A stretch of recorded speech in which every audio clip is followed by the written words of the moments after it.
Duncan would not stop grumbling. He grumbled that he wasn't polished enough. He grumbled that he was overworked. Most of all, he grumbled about the passengers. "I'm ashamed of you, Duncan," said Skarloey. "Thank goodness Rhenase is coming home soon. Perhaps he'll teach you some sense before it's too late."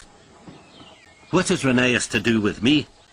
"Rhenase saved our railway," replied Skarloey. "Please tell us about it," said Peter Sam.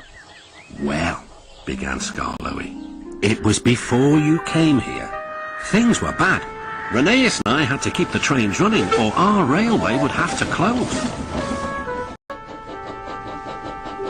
"How awful," murmured Peter Sam.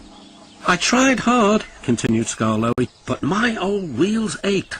Rhenase understood. 'It's my turn now,' he'd tell me. He was often short of steam, but he always struggled to a station and rested there. 'I mustn't stop between stations,' he'd say. 'The passengers wouldn't like it.'" "Sure," huffed Duncan. He had stopped on a viaduct and hadn't cared at all. "Passengers," continued Skarloey, "get cross if you stop at the wrong places.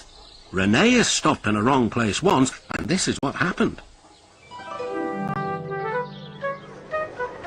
One wet and windy afternoon when the rails were damp, Rhenase was travelling home with a full train. There were even passengers in the guard's van. It wasn't a comfortable ride at all.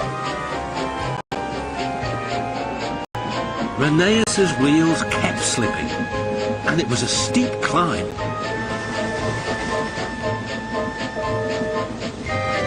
At last, his wheels gripped the rails again. "The worst is over," he thought. "Now, what are they?" But they weren't. "Ah! I've got cramp!" he groaned. And Rhenase stopped on the loneliest part of the line.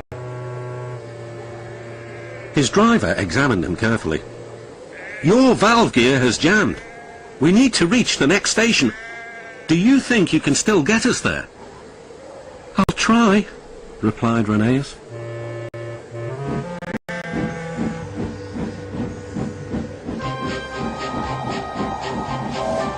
Rhenase did his best.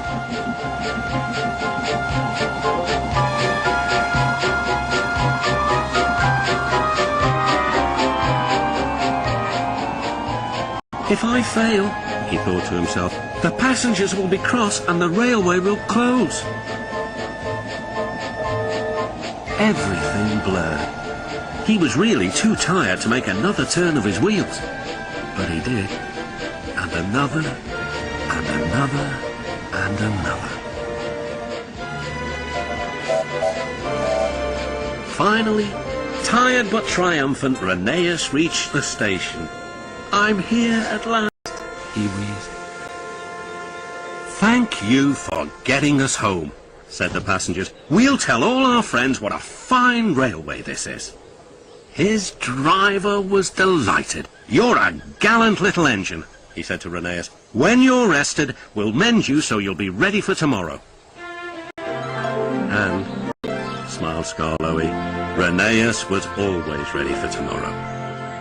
"Thank you for telling us about him," whispered Duncan. "I was wrong. Passengers are important after all."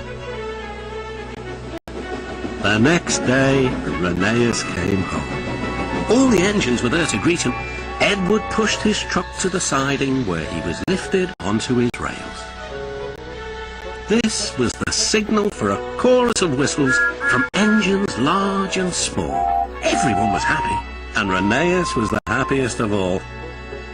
"You know," he whispered to Skarloey, "this helps a little engine to feel that at last he has really come home."